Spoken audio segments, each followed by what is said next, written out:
You're telling me I have to talk for like 10 minutes? Jesus Christ. Well, I guess hopefully this will distract you. And let's get into it, baby. Man,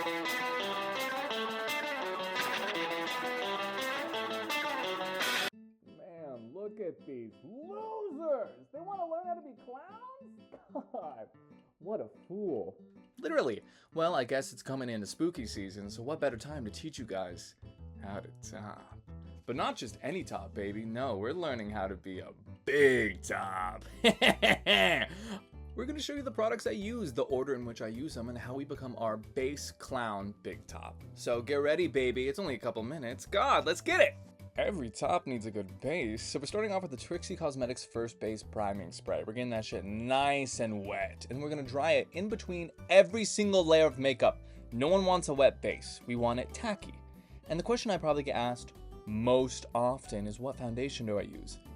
And it's Sunset Makeup, babe.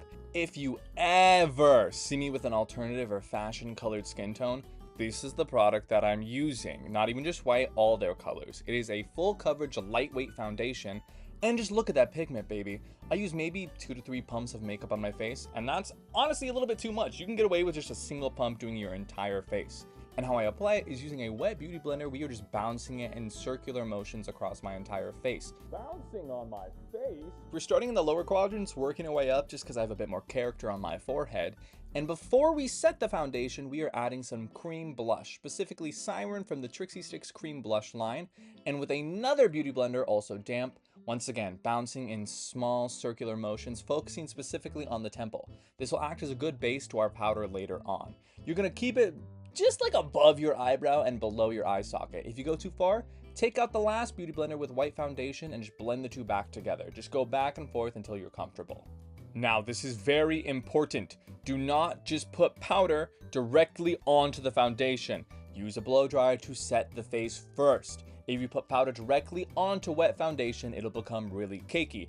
And what powder am I using? Sunset Makeup's colorful setting powder. Yes, we're using the white shade. This is a white base pigment, so it's gonna mattify the skin, taking away all the shine without removing any of the color or making things move around. It's great. Highly recommend. I use this for almost all my faces. Even when I'm doing a normal skin tone, like my own skin tone, I use a white setting powder just because I like the blank canvas look. Now, don't use the same powder puff that you use to set the white sections of your face to set the blush. Use a different powder puff. Use a brush like I'm doing, because then you'll just transfer pigment and it's not good and you'll have to use a different powder thing later on. Just save yourself the time. And another tip and secret I use is on the places that I have more character, such as my wrinkles on my forehead, near my nose, near my mouth, places that move a lot, I'm actually setting it with a white eyeshadow, just adding more pigment specifically into those areas, because I know they're gonna crease, they're gonna look bad. Listen, if your face gets a little cakey, it's okay. You're a clown. What's important is that it stays white and not as cracked for as long as possible. For all of my facial hair, all the details on my face, we are using Mehron's water activated paint, and we are simply outlining my already existing eyebrows. Moment of silence, look at this. Ooh, ooh, oh, fantastic. And then we're just filling it in. We're not creating new shapes, we are just following the pattern that has been set forth for me by God. Or like maybe your cosmetologist, maybe your plastic surgeon also formed that shape for you. I don't know, I don't judge. So when you're doing the makeup yourself, it might look a little bit different because you're following your own eyebrow shape. And that's okay. That's the fun part about this makeup. It's meant to be designed specifically for your face. Just follow the basic patterns and you'll be a clown just like me. Doesn't matter that if we're not we can be cousins. We don't have to be siblings. It's okay. We're not twins. We're sisters. No. We are second cousins. Anyways, you can use a smaller detail brush to just add some, bristly hairs and make it a lot more bushy at the front. This allows me to finish off the shape, bring my eyebrows closer together, make it a lot more bushy. And same with our mustache. Do not panic. Just draw a line. The second you start to fear the makeup will fear you. It'll be a bad relationship. Use light pressure, just don't think about it, draw a line. The second you start to think about it is the second you'll fuck up. Same with the goatee, look at this. Boom, boom, pow. That's your goatee, baby. Don't think about it, just draw the shapes. I genuinely wish I could give you guys better advice on how to properly do the facial hair and lighter details, but genuinely the best advice I can give you is just draw on your face. Because the second you start to overanalyze, your mustache is not going to be even. Your beard is not going to be even. Mine never are if you pay attention. But the fact is, the second I start to try and fix it, I overanalyze, I psych myself out, and it just, I have like, now I'm wearing an entire beard, not just a goatee. You know what I'm saying? So just draw the shapes and try them in between. And baby, that's your base done, so let's move into details. I'm a clown who loves a classic red blush. I love something light and delicate, something demure. I don't go to work looking like a clown. That audio changed my life. And we're using a contour brush to actually really pack in color specifically on the temple, patting it out. Do not use a fluffy brush, specifically a high packing brush. It contains the pigment in a solidified area, allowing you to place the pigment where you want to. And we're just using this powder to highlight where we already placed the cream blush earlier. Do not put more blush on your brush when doing your nose. This is a packing brush. There's pigment still inside of this. Use the excess. If you add more, dare I say, you're gonna look like a fool. Your nose is gonna be too bright. Another secret for you babies. If your blush is too bright for you or you blended it too far down, take your setting powder, take your white eyeshadow and use it to blend your skin tone and the blush together. Don't be scared to go back and forth. This is a lot of like, trust the process. If it's too much, it's okay. You can take it back. It's a white base. You'll be fine. And baby, colors from here on out are your choice. You can do whatever the goddamn you like. Do whatever you want, baby. But we are using a matte blue eyeshadow to act as a base for our shimmers later on.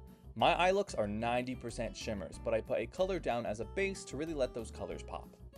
When using matte eyeshadows, I use a fluffy brush, but when using shimmers, I use either a sponge applicator or easier, I use my finger. This will both warm up the product and also allow for more glitter coverage. Using a brush will spread it out more. Using your finger will actually like have the glitter be glitter, bruh.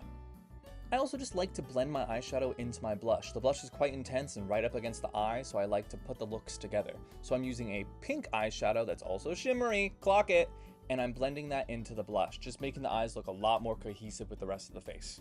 Now, this is very important. Using a shimmer, we're gonna brighten up the inner corner, and we're also gonna use a white eyeshadow. Okay, listen, look at the nose. I love highlighter on the nose.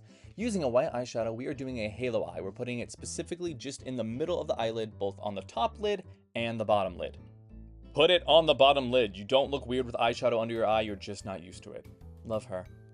And now with a contrasting color, we're just using primary colors. I'm going to put yellows and oranges on the white part of my eye, just to really add a pop of color. It makes a world of difference. It opens up your eye, but also continues the sad look that we're going to be developing later on.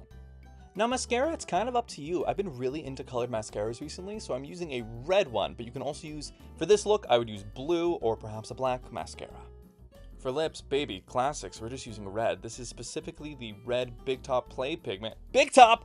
Haha! Meant for me. Play Pigment by Trixie Cosmetics. We aren't shaping lips. I want like a more ombre blended look, so we're using our finger to blend it into our skin. We just want our lips to be colored. I don't care about shapes. But I do care about hydration, so using the Soft Serve Hydrating Lip Stain, we're gonna add some more color, and hey, if I'm gonna kiss someone, I can't have chapped lips, baby. Like I said before, Mayron is the GOAT for details. This is a really big palette. I think it costs like $120. So just get a smaller palette. It's okay. Baby detail brush. We are just going to go in and we're going to accentuate our eye bags just with little lines. This allows us to create a very sad, tired clown. I want to look submissive. What? Who said that? I also just like a line in the nose. I don't know why. It's kind of become a thing. Using white paint, we're just gonna add highlights. I know there's already highlighter on the nose, but now with the white dot, you can see the highlight from any angle. We're also gonna put it on the cheeks. It creates a cute, like, plastic clown look. I don't know. I just wanna be cute, guys. Shut up. Shut up. I just wanna be cute, okay? And hey, guess what? Like, once again, we're kind of done. You can do whatever details you want from here, but whoa. But as stated, we wanna be a sad, submissive, perhaps what? We want to be a sad clown, so we're adding some teardrops. These are another Big Top staple, just on one eye. I don't know when it became a staple. One above, one below, it's fine. Now using a toothbrush, okay? Trust the process. We're gonna splatter paint onto the face. Doesn't matter where. I'm just kind of using it to fill in the white space. You know, adding more texture, more color, and specifically this one is black-like reactive. Now it's kind of crazy, but we're gonna set the face twice. We're going to use the Barrier Spray by Mayron to set in the water-activated paint, and we're going to dry it with a hair dryer or whatever fan you feel comfortable using, And then we're going to set everything else with the All the Way setting spray by Trixie Cosmetics. You can never set your face too much, and specifically get a setting spray to melt everything together and a finishing spray to finish off the look. They are two separate things. Now let's get some final details, fixing the hair, and also, baby, we need some eyes. We can't just be boring, come on. Look away, I'm putting something in my eyes, but you're just using the tip of your finger and holding your eye open, you're just gonna place it onto your eyelid. Easy as, don't be scared. Once again, the eyes are more scared of you than you are of it. And baby, we're done. This is the basic big top face using a classic clown color palette of blues, purples, you know, fucking reds, yellow, I don't know, my color theory, I don't know. But the best thing about this is you can do whatever you goddamn want. Use whatever colors you feel comfortable. Just have fun. Put the makeup on your face. And today you all learned the valuable lesson on how to top. Alright, go be fun. Go try the makeup. I'll see you cuties later. Alright? Bye.